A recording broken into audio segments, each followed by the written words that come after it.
What is up, Facebook land? Welcome back to Two Dates and a Dash podcast. I'm your host, Matt Cubbler. And before I get to my very special guest, one that I've been really dying to talk to, David Flood, I want to first, once again, dedicate a show, as I always do. But this time it's going to be a little bit personal for myself and for David. I'm dedicating the show to his son, Justin, and my brother, Andy, and anyone who is living with autism today.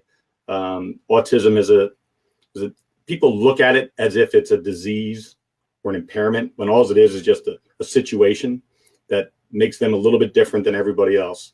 But it doesn't make them weird or challenged or anything like that. It's just different. And I think with the way that people are now promoting autism and talking about autism, it's a little less of a stigma. And you know, when my brother was growing up with me in the 70s, autism was mental retardation. There was no autism. There was no classification for being different. It was either you were normal or you were mentally retarded. And I'm just very thankful that with the awareness today and with social media and the way things can get information can get out, that we're no longer dealing with that moniker when it comes to autism. So if you have autism, know somebody with autism, or a parent of somebody with autism, or a sibling, this show is dedicated to you guys.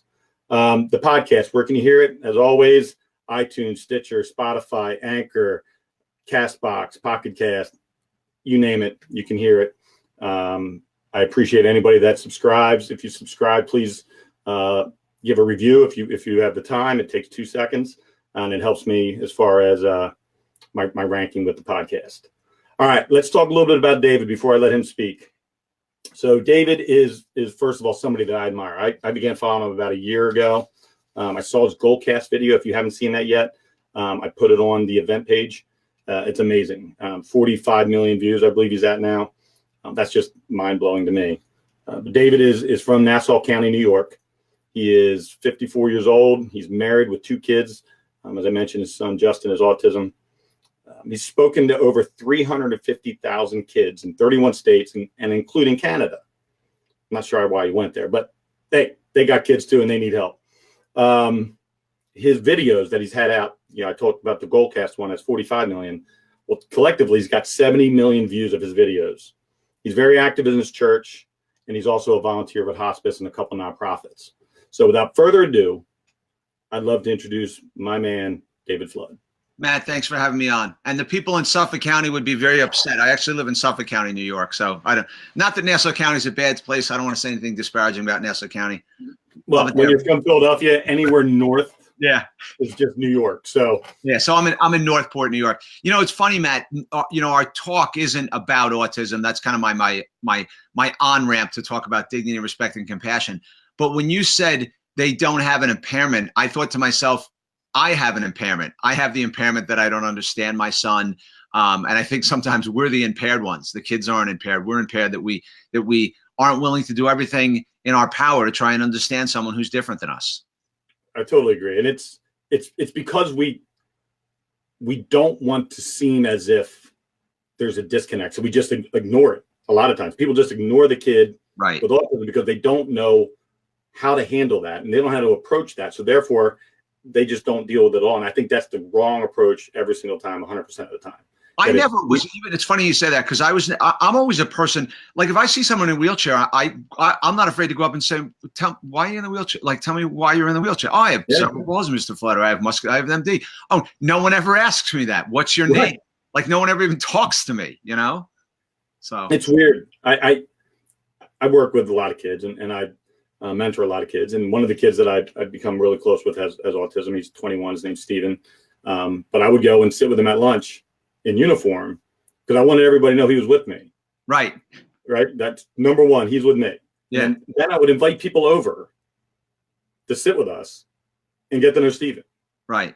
And it's important. And luckily he was in a school where they have like private security guards and stuff like that work the school. And those guys took it upon themselves to make sure that Steven always had somebody talking to him and always had somebody with him, and they made Steven cool, even though he was cool to begin with. But they made sure that everybody knew Steven was somebody to be known, and that I think if we can do that in every school across the country, for any kid that is sitting alone or not not having a lot of friends or whatever the case might be. I think we need to create that environment where school, and I don't know what your opinion is, Dave, but I think personally, by nature, school is exclusive.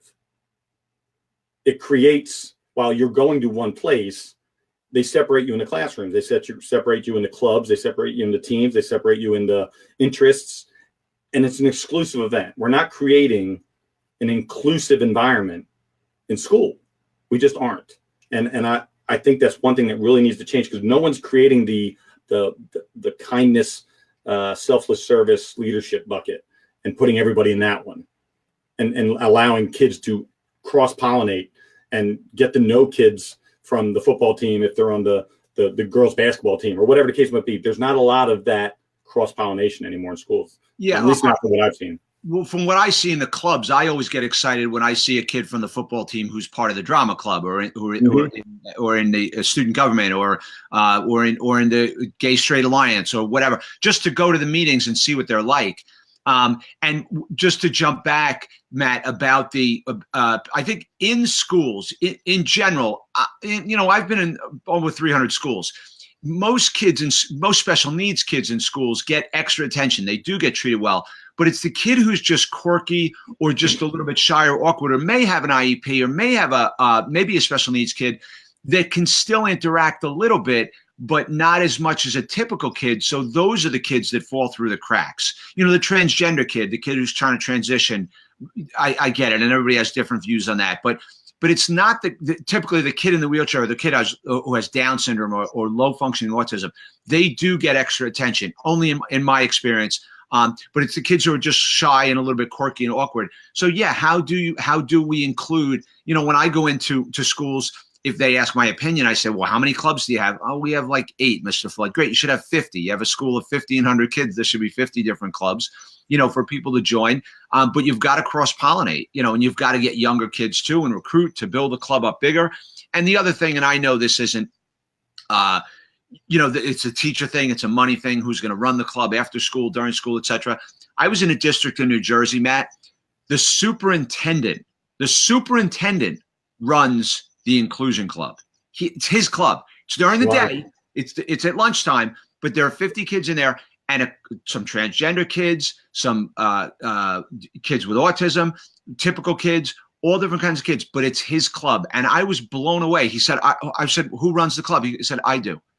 This is what I do on my lunch hour. I run a club." And I've never been in a district where a superintendent has run a club. And this is a big district. So we're talking 10,000 kids in this district. Wow. Yeah. I've never heard of that in my life. And I've met a lot of superintendents. That's a superintendent. That's a guy who'll be like director. He'll be the education supervisor in the state of New Jersey one day. That's right. Yeah. Yeah. I had a meeting this morning with a good buddy of mine. He's much younger than me, but I've known him since he was little. And I grew up in a town called Pottstown, an urban town, and outside of Philadelphia. And we're just meeting today to talk about his vision on how he can bring Pottstown back. Pottstown's a very impoverished town. There's not all the industry left. It's your typical Pennsylvania borough, urban town that's just fallen apart. And it's close to his heart. It's close to my heart on how do we fix it. And he's got a vision on getting into the middle schools and growing this. There's a community center called the Ricketts Center in Pottstown that was literally growing up. Everybody went to the Ricketts Center. It was all the after school programs. It was the basketball. It was, you name it. There's tutoring. Everything was happening there. Well, now it's not even a fraction of what it was. And it's no longer a place where anybody goes to. And he wants to bring that community involved programming back. And so this conversation today was just fueled this morning by an hour and a half I spent with him, just brainstorming about how we collectively can create this environment where kids want to be involved in something again. Absolutely. And how do we build that energy and that spirit and that joy to be involved again in the outcome of the future of the town. And I think it's something that every school district should be involved in, because they're such a vital part of the fabric of their community. Yeah, anytime you can tie a school to something outside the community that's going on after school or till 8, 9, 10 o'clock at night, that's a home run. Yeah, that's kind of his vision. I'm just going to really help him do that. And that's something that I'm excited about. All right. So I want to know more. We've been friends on Facebook for about a year, and we've messaged back and forth, and I follow your stuff, you follow my stuff, but I don't know a lot other than what I've read about David Flood. Sure. Tell me, you're growing up in the 70s. What was it like to be you as a kid, and how did you become the man you are today? Well, I grew up, I'm the youngest of five, Matt, and there was 5 years between myself and my sister. So I was kind of a, what do they call it? A love child, a not wanted child. What's the word for it? I know some kids have a bigger separation, with, in years, but sequentially. But so I grew up in a dysfunctional house. My dad was an alcoholic. My mom politely asked him to leave when I was 13 years old, the summer after I was, in 8th grade. And my dad's addiction, and I know how to separate addiction and the person. I didn't for many, many years, but my dad's addiction destroyed our family. So that really set the tone. And I look back, it's interesting, man. I don't get a chance to tell a lot of people this, but I tell some kids this, that there was a tremendous amount of tension, obviously, in our house, fighting, arguing, things going on. And I believe that I've become somewhat of a peacemaker. And part of my talk is dignity, respect, and compassion is because it came from that uncomfortability with that tension in the house that I'm very uncomfortable about. Even when people are politically divided, it literally makes me uncomfortable to watch it. So it's something I need to work on, but it's also become a strength for me to try and bring people together. So I grew up in an alcoholic house. My mom was an amazing woman. She was a nurse for 60 years, and a school nurse for 35 of those 60 years. All of my brothers and sisters were gone by the time I was 13 or 14 years old. So they were Navy, married, and then 2 away at college. So I was home alone with my mom at the height of my father's addiction. So she was mom and dad to me. She was an amazing lady. And in 2 weeks, on January 22nd, I'll celebrate my 5th birthday without her. And the reason I say without is because she passed away December 10th, 2014, but we had the same birthday. I was born on my mom's birthday, which was kind of a special thing, being the youngest of 5. My dad hated my name, David, for one reason or another. But since she had me on her birthday, she said, I'm picking the name, and this is his name. My brothers all have, James, Timothy, and Matthew, apostles, disciples names anyway. But so very, very close with my mom. And then, still continued to work with my dad all throughout the 70s and 80s when I was, 12 years old, 13 years old, and right up to the time he died when I was 26. He was a bricklayer and a contractor for 44 years. And just smoked and drank, hard, and then died of cirrhosis of the liver and cancer in September of 1990. So that really molded me into the person, that I am today, without a doubt.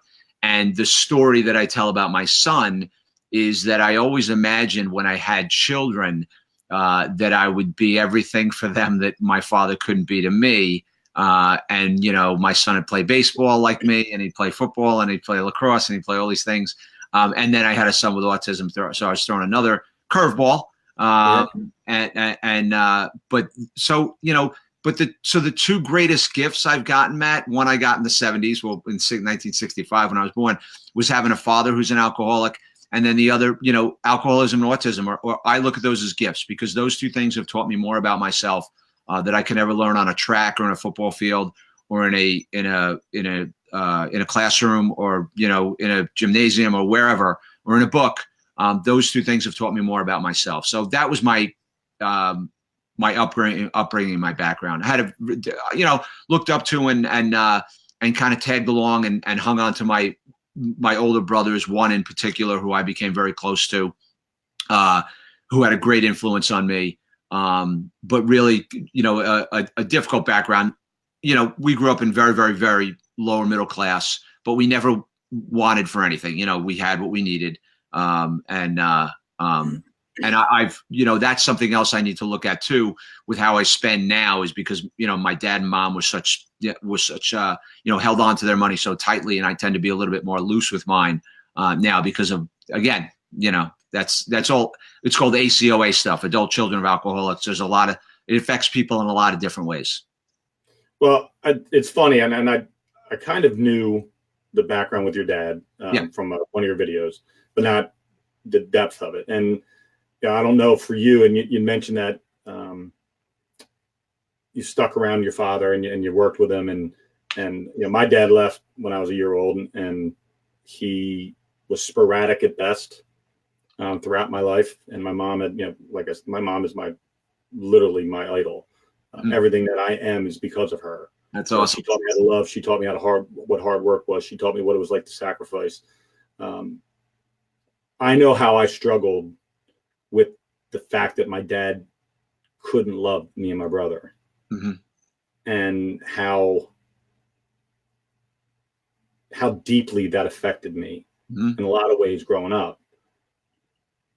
Because when you said I wanted to be the man that my dad couldn't be, yeah, that's exactly. I mean, it like resonated through my heart when you said that. Because for me, I'm more involved than I ever thought I would be in my kids' lives, and I refuse to be that person that walks away from anything.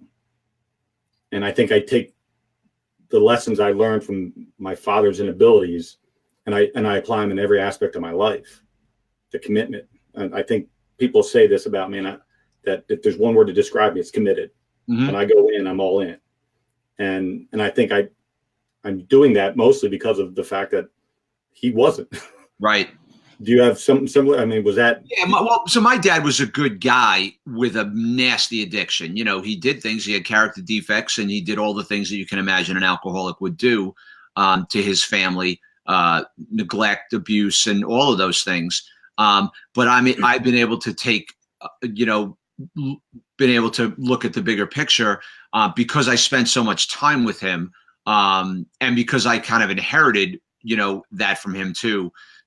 In December, I had 28 years of sobriety. So I've been, and I don't share that loosely with anyone. But I'm not afraid, because no one can take away my sobriety except for me. So I don't share that very loosely. But I'm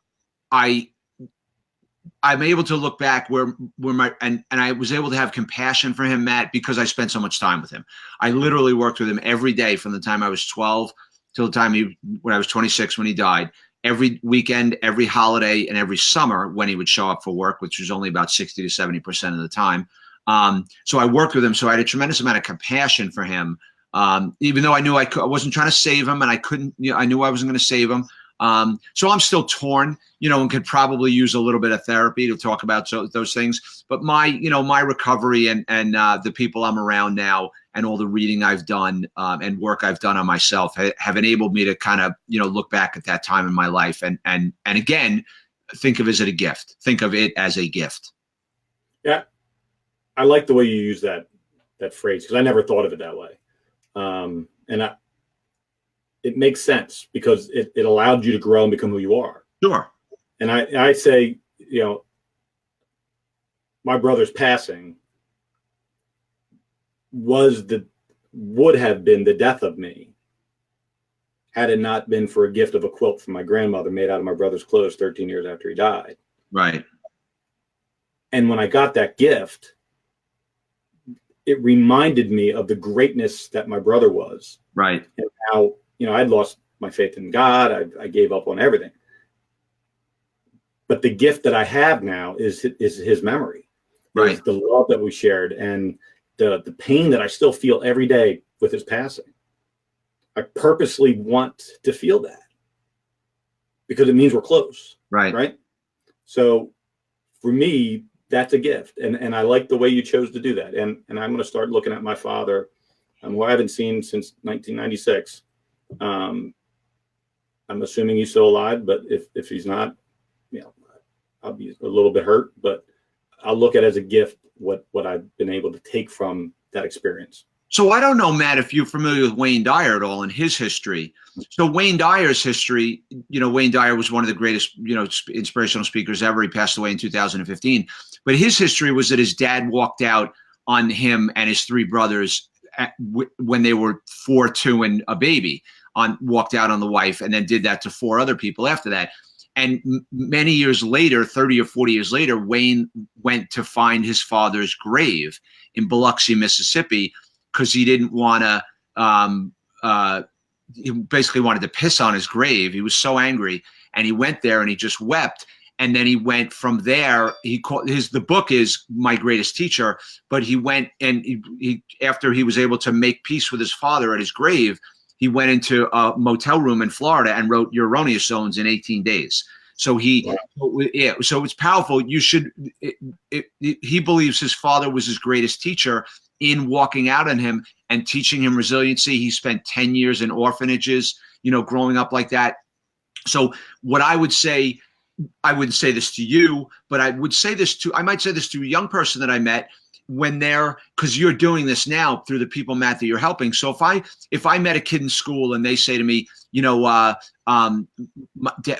Flood, my brother has autism, or my brother overdosed, or my dad left us, walked out on us when I was 3 or 4 years old, I'd say, when you're well enough, you have a tremendous responsibility to go and find someone in the same situation as you, who's maybe in more pain than you, and help them. And that's how healing occurs, and that's how healing begins. That's how people in sobriety stay sober. They stay sober together. Now, maybe someone's not strong enough to do that, but certainly if you can I don't like the saying, turn your mess into a message, because it's not your mess, right? It's something that happened to you, and turning it into a gift. Do I do that perfectly every day? Oh my God, no. I still break plates and yell in my house and curse and do all the things that fathers do, but because I'm a human being. But each day I try and be a little bit better than I was the day before. And that's, listening when you were telling me about that gentleman who passed and how he wrote that book in 18 days. Yeah. When I got that gift of the quilt that night, I wrote 26,000 words. There you go. It turned into my book. Right. There you go. It's weird how, and when you say it, when you're well enough to handle it, to go find people. And that's when I became well enough to handle it. And that's when I told this the other day on a podcast. When my brother died, growing up, I was his protector. Even though he was 3 years older than me, I was the protector. And that was my life mission. That was my purpose. Every day I had a purpose to make sure my brother was okay. And then he wasn't there anymore. Right. So I lost my purpose. And even though I was replacing it with police work and military and serving and doing all that, I still felt empty and broken. And it wasn't until I wrote those words and released it that I began to realize that my purpose is to share my brother. Now that I was protecting him in the beginning, but now I'm sharing him. Right. And I know that you can relate. I don't remember ever in my life with my brother, anybody calling our house and saying, "Can Andy come out and play?" Yeah. No one ever stopped over and said, "Hey, is Andy home?" No one ever slept over. He didn't have birthday parties. Right. Now he has thousands and thousands of friends that know him after he passed. Right. And that was my gift to him. Right. His gift to me. I don't know. Yeah. But that to me is what that healing process is that you're talking about. Yeah. So I think that's a good segue. Why did you start speaking to begin with? What was the transition from being you're working for your dad as a bricklayer and getting into public and inspirational speaking and helping kids? How did that happen?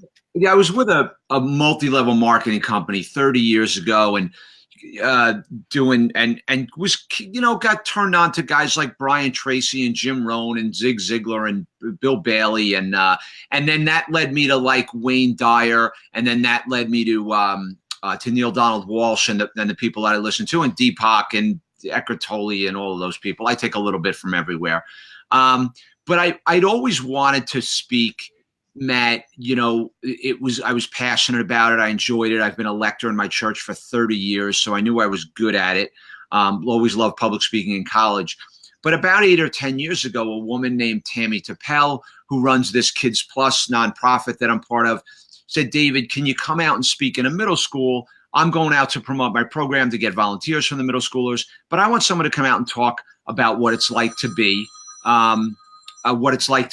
the parent of a child with autism." So I said, "Sure, Tammy, I'd love to do that." And I did, and I fell in love with it. And Justin was never bullied, but he certainly wasn't included in school. And that was hurtful to me. And then on January 17th of 2013, one of my closest friend's daughters chose to take her own life. She was a heroin addict, and she committed suicide. So when I go out and talk about dignity, respect, and compassion, Justin is on my mind. And when I go out and give my drug and alcohol and suicide prevention talk, Megan is on my mind. So the passion really, really, really comes from, and again, it's not about the autism. That's my on-ramp. And it's not about Megan. It's the on-ramp to talk about feelings and kids and opening up and talking to people, because 12-year-olds are committing suicide. And when I was a 12-year-old, I didn't know anybody who committed suicide, and now it's like, now no one's shocked when an 8th grader commits suicide or a 7th grader commits suicide. Isn't that scary? It is scary. Yeah, it's very scary. Listen, I don't know what it was like before the instantaneous information age we're in. Right. Maybe there were a lot of suicides and we just didn't know about it because it wasn't broadcasted. But I do believe that if we studied numbers, that the onslaught of social media platforms and ways that kids can communicate anonymously, can communicate and have it disappear, all the different things that are coming out with new different platforms, that there's got to be a tie-in between the age of social media and the rate of increased teen suicide. Without a doubt. There was an article in the paper yesterday, in the Newsday, in the Long Island paper. I should have pulled a quote out of it, but they can tie it to that. There was an article actually in today's paper about the suicide rate is 12 for boys is 12 per 100,000, which is astronomically high. It went up this year 30%, and for girls, I think it went up 15 or 20%. So wow. So you're now an inspirational speaker, one of the tops in the country, youth-based inspirational speaker. When I know what I do when I go in front of an audience. What's your preparation like? How do you get yourself into the right mindset in order to go talk to a 12-year-old? Sure. What is your mindset training that you get yourself? Okay, I'm going to go there today. So it's the same as if I talk to an 80-year-old, or a 50-year-old, or 12-year-old, or a high school kid or a middle school kid.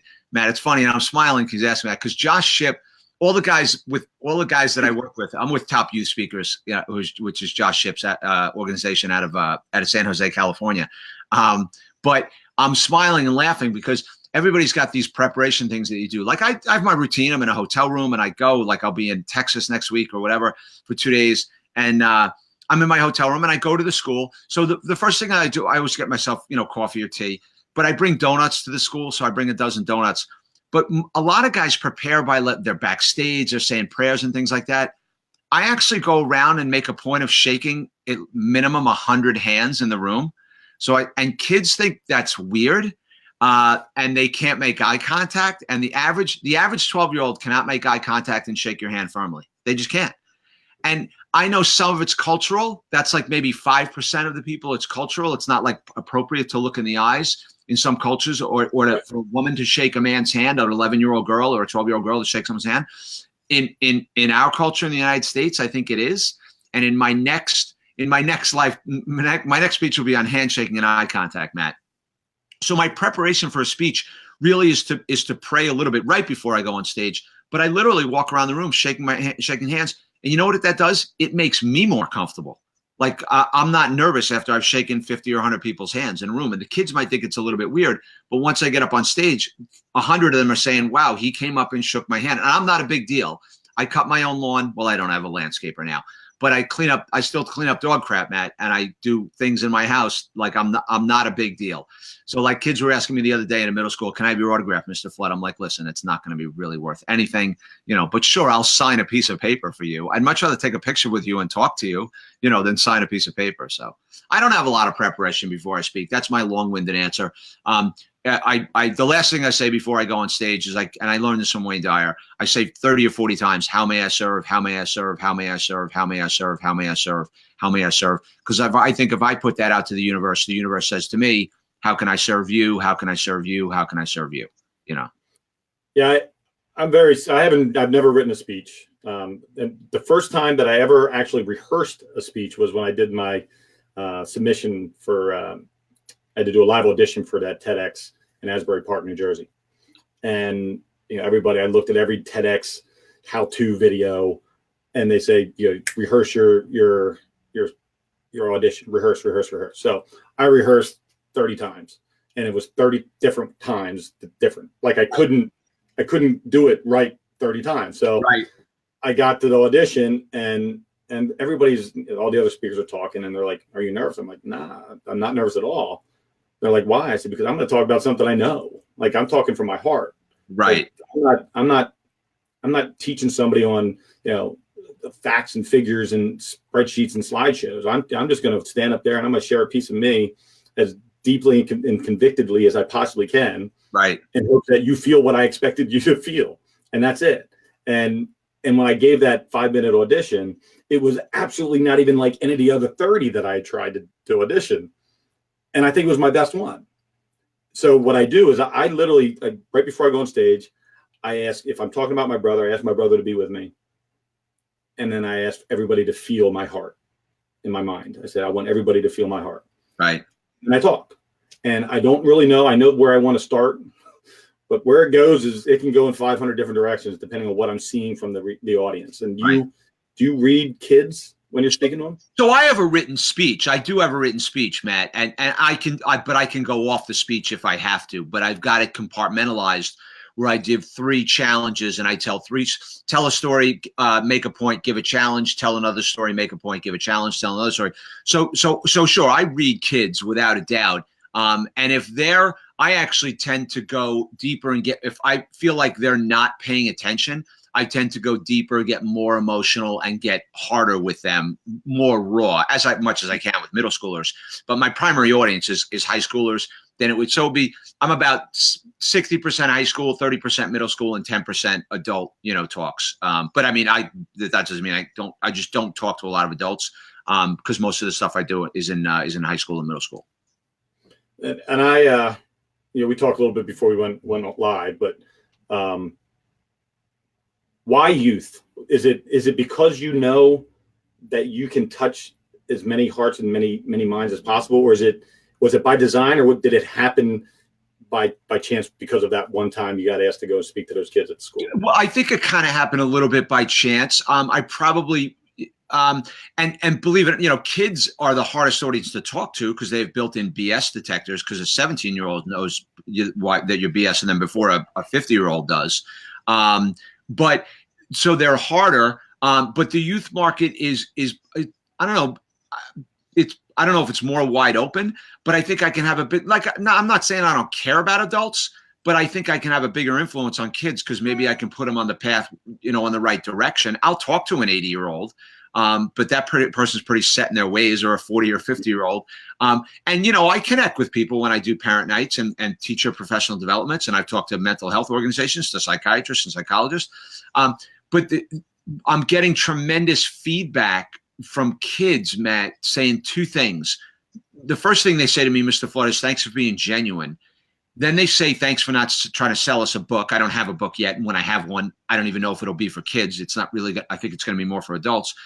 And the third thing that they say to me is thanks for telling us stories and not doing a PowerPoint presentation and not telling us what to do, because every other speaker that comes in here tells us what to do.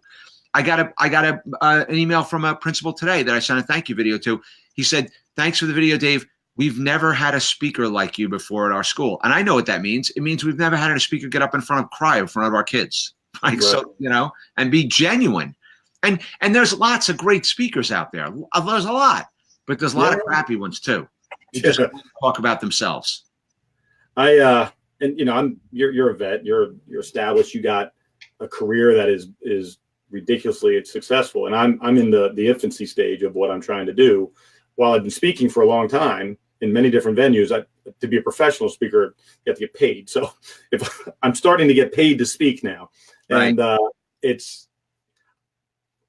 I have trust issues to begin with. Like I'm not easily accepting of people, especially that I don't necessarily know or haven't met or spent time with or been face to face with.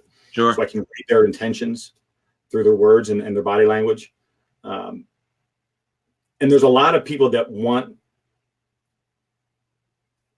your money to give you the thing that you can figure out on your own if you just had enough stones and self-confidence to put yourself through that process of figuring it out. And that's what I'm learning a lot about right now throughout this industry. Number one. Number two, there's not many people, and when you named all these people that you followed and listened to, and Sure. speakers, and I have one speaker that I follow and listen to. His name's David Flood, and I'm not lying. That's not me trying to kiss your ass. That's literally the only speaker that I follow that is a speaker that literally I go, I want to hear what he has to say. There's other people I get intel from. I'm doing some reconnaissance on, but I'm not following them because I'm a fan. Stalking. Don't say stalking. What did I say? Stalking? That's bad. As a cop, you don't say stalk. You never say stalk. Just like you don't say bomb on an airplane or in a movie theater. But I only want to follow. I want to spend my time, my free time, following somebody that I believe is doing something that is authentic, that is real, that is in the wheelhouse that I'm also in. Right. And I learn every time I watch you speak, because I don't want to ever have a PowerPoint. Right. Ever in my life do I ever want to be an instructor in something. Right. Once you have a PowerPoint, you're instructing. Right. And so I thank you for doing all those videos and having all the millions of views, because it gives me things to watch and to enjoy and to absorb. So I don't follow any other speakers.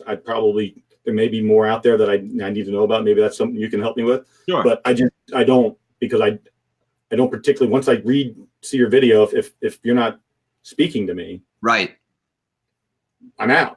Right, exactly. Right. You're not speaking to me. Right, exactly. Right. It's hard to do that too.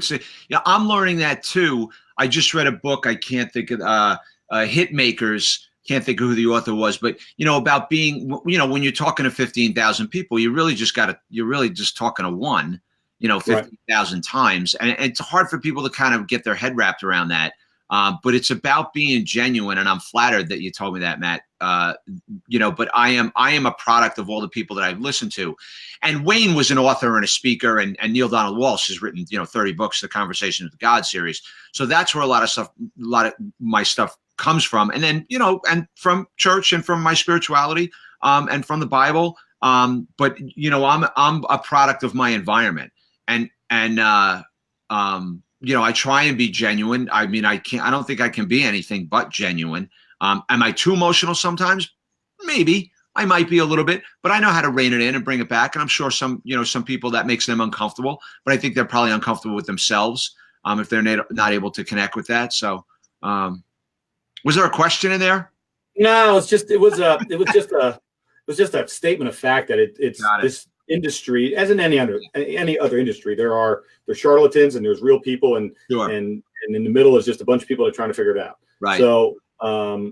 So let's talk a little bit about autism, because even though autism is not why you speak, right, per se, it's part of why you speak. It's part of the motivation behind why you speak. Yeah. And it's having my brother was never diagnosed with autism, because there was not, before he died, a diagnosis for it. But my brother could memorize the Bible, but couldn't tell you how many pennies were in a dollar. Mm-hmm. He stuttered profusely. He socially was awkward. He had very, very much difficulty in learning in a group environment. Tell me about Justin. Tell my listeners about Justin and why.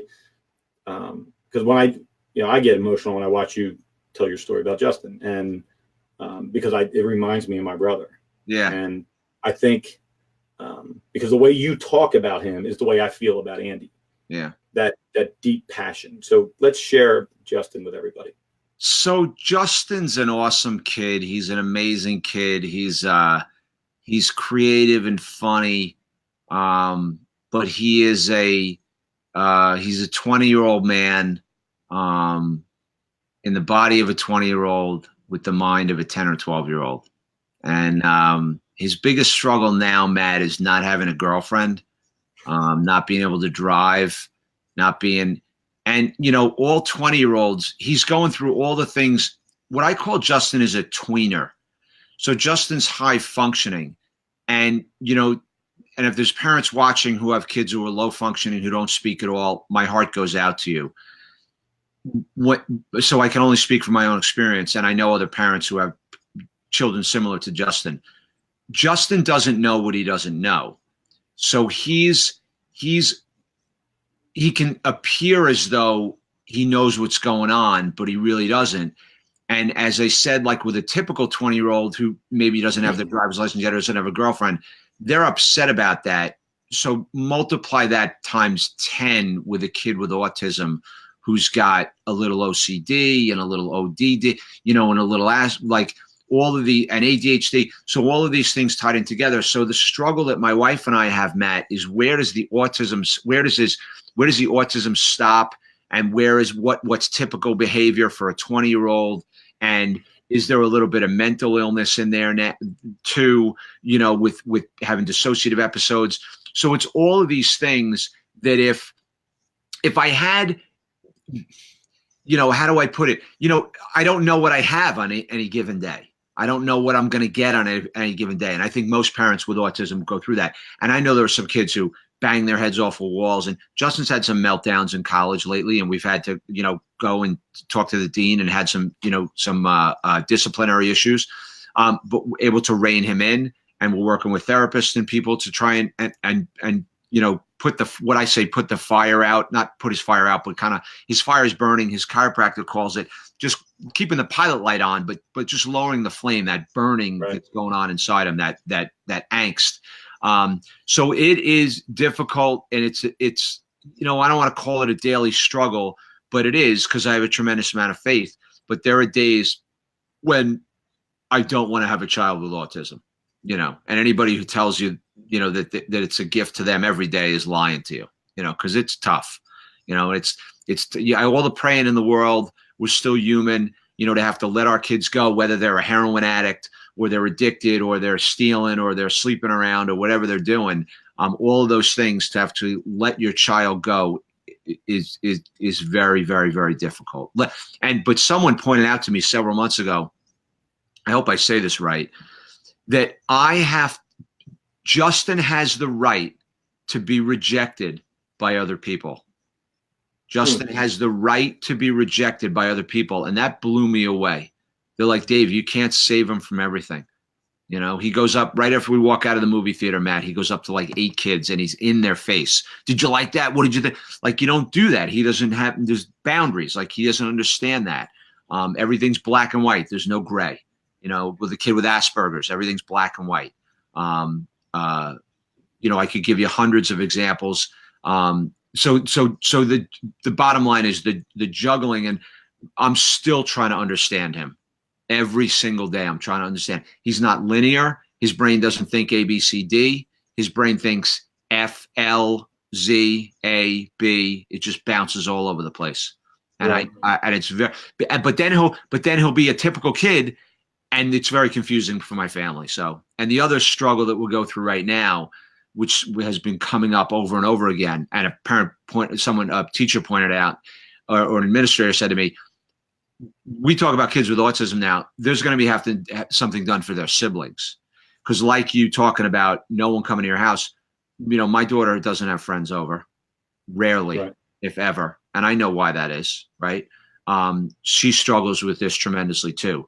So besides the parents, siblings struggle with it as well. Everybody's got something they're going through. Right, carrying. I'm not saying that this is what, disease, addiction, cancer, diabetes, we're all struggling with something. So I can only speak from my experience. But here's the takeaway, Matt, with autism. And I tell kids, listen, you go to find a connected adult in your school because I guarantee they went through the same thing. And if not the same thing, something similar, because loss is loss. Like your son's addicted to heroin. My son has autism. The feelings are the same. Could your son die? Yeah. Could something happen to him? Absolutely. Right. But the feelings are the same. The angst is the same. So let's start there. We can talk about that from there. But I know autism's it's a hot thing. It's a big thing now. There's a lot of kids being diagnosed, but it's a big deal. It really is. There's a lot of disease out there, like I said, cancer and addiction and the opioid epidemic. Autism's a big deal. It's having a big strain on our society. Yeah, it's funny you're telling the story about coming out of the movie theater, and my brother was very similar in that he would always get in everybody's personal space. Yeah. And he said hi to everybody. Everybody was walk right up to him, hi, like boom, right here. Yeah.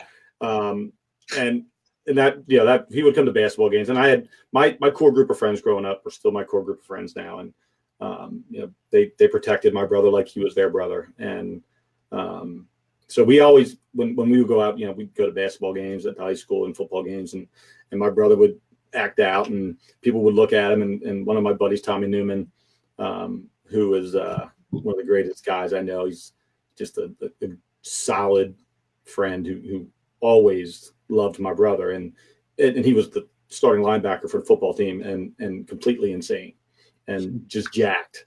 And it was great to have him as like the overall protector of the squad. Sure. So anybody would say anything. We were at a movie one time and my brother he talked throughout the whole movie and he stuttered. So it wasn't like he's just saying, "Hey Matt, what happened there?" It said, and it was very loud and people would be like, "Shut up," retard. And Tommy one time grabbed a guy, pulled him 4 rows up, knocked the crap out of him, sat back down. He said, "Anybody else says another word about my friend, you're going to get the same thing." We watched the rest of the movie. But that was in the 1980s, so it was a little bit different. Sure. Autism, had I known it was autism then, I just knew I had a special brother. And we didn't know why he was the way he was. We knew he wasn't mentally retarded, but that was the classification he had. The trauma that he went through every day, being bullied. We lived in public housing, and I got into fistfights every single day from the time I was in 5th grade until high school. It is traumatic to everybody involved. My mom had to work 3 jobs, and we had babysitters, and I don't know how babysitters stayed. Like, I don't get why they became part of our family. Like, I had 4 or 5 babysitters. They were like on a schedule, and they would come and watch us, and they stayed. And that's a tremendous show of compassion and love and heart, and to be willing to be around that. And I tell people all the time, it wasn't easy being the weird kid's brother. Yeah. I had a lot of pressure on me, and I had ulcers. And when I was 16 years old, I was hospitalized for 2 weeks with bleeding ulcers. I was eating aspirin like they were Tic Tacs. Right. And so, I mean, it wasn't easy, but I would go back and do it 100 times over, every single second of it again, if he were alive. Right. Yeah, I would do it just to have him back.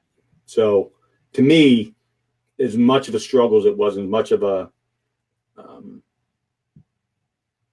burden it was at times. Yeah. I'd do it again. Yeah. And I think when I talk to people, and I talk to people that have, just kind of like you, after I speak, kids will come up and they'll share a story with me, or thanks for saying that my brother's autism, or whatever. I want them to know that no matter what, value that time you have. As troubling and chaotic and burdensome as it might be, you mentioned it earlier, everybody's hitting this. When you have loss, it's the same feeling. Right. I went through loss. And I tell people I'm not different because I went through loss. I'm just sharing you how I handled it, poorly, mind you. Right. And how I was able to come out of that and grow from it and become who I am today, which I'm very proud of. Right. And loss is loss, death is death, pain is pain, sadness is sadness. And it doesn't matter where it originated. Correct. And I think that's, part of what impresses me about when you speak is you insist upon kids to see kids from who they are on the inside. Yeah. And that's a good transition. So you have this #love, right?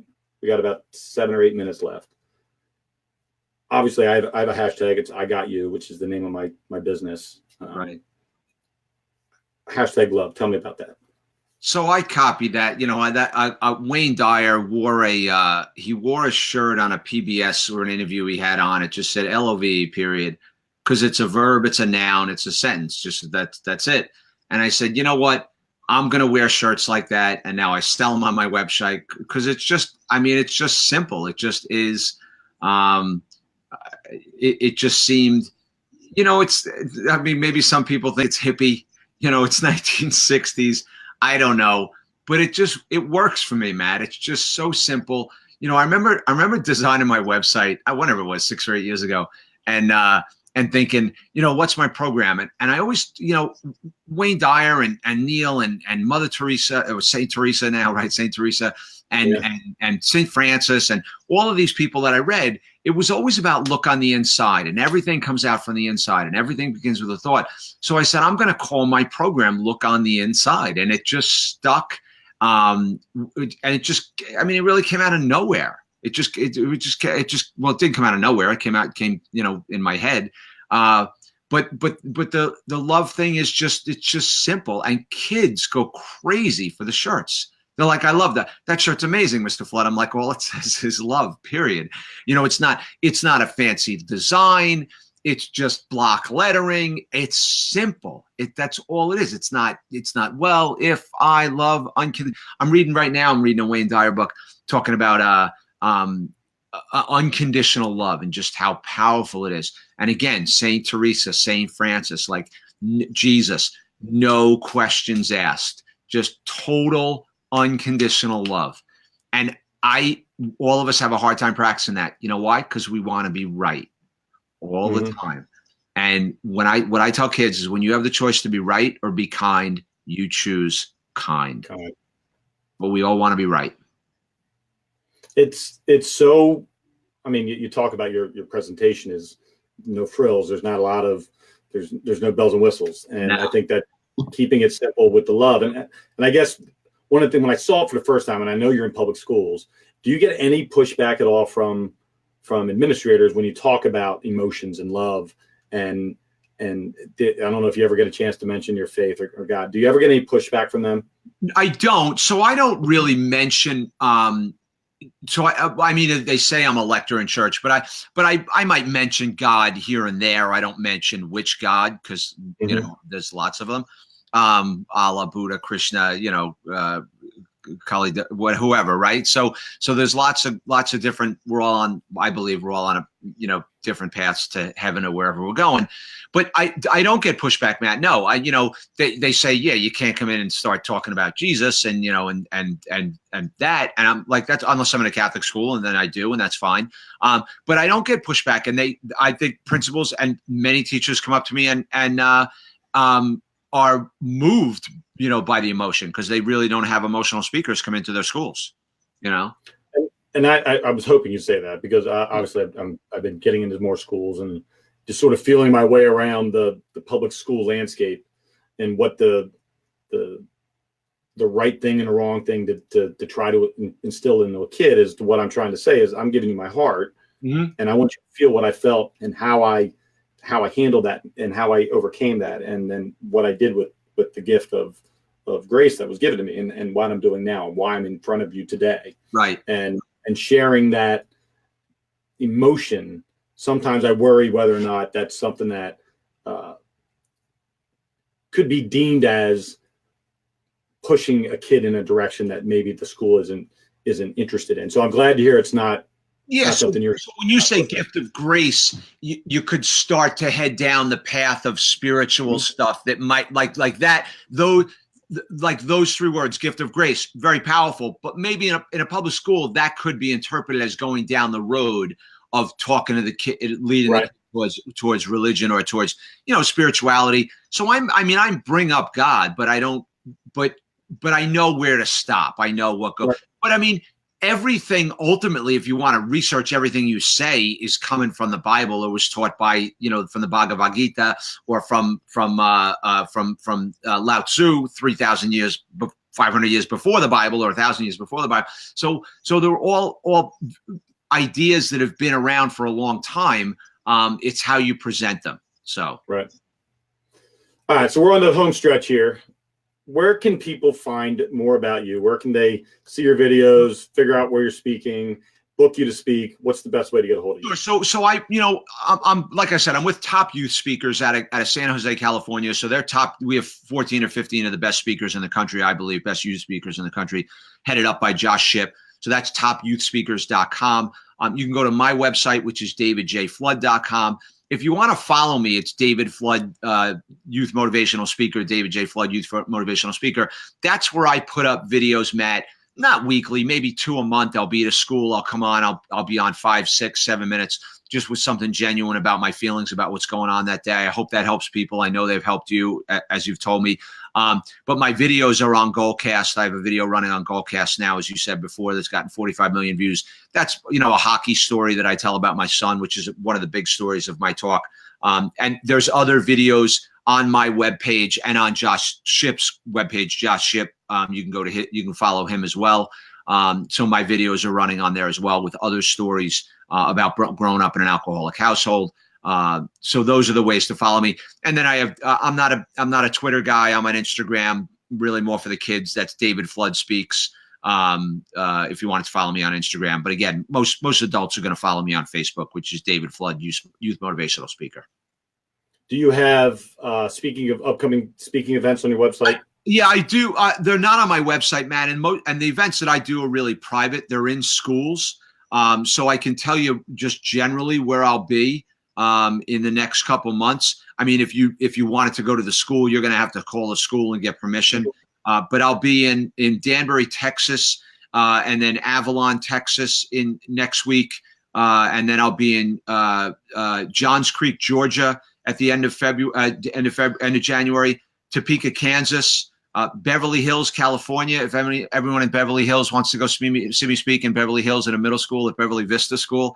And then I'll be at Charleston, West Virginia in February, and then Wisconsin, Colorado, Illinois, Vermont, Florida, back on Long Island, Virginia, upstate New York. So yeah, well, I'm around. I put my schedule up on my Facebook page. So if somebody sees, oh, he's going to be a half hour away, David, can I email? You'd have to check with the school. So yep.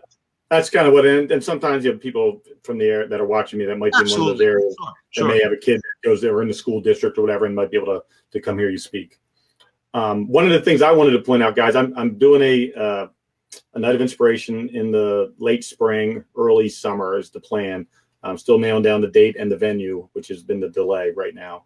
But my goal is, if I can finagle away into getting Mr. Flood out, that's going to be one of my goals, is to have you speak there so that we can open the doors here in the metropolis of Royersford, Pennsylvania, which fortunately is only 20 minutes away from the city of Philadelphia. So it's nice to be that close to the city as well. So David, first of all, it was a pleasure having you. I am honored that you agreed to come on my podcast, my fledgling episode 7 podcast, but so far it's been very successful. I've been very pleased with the viewership and the views that we're getting.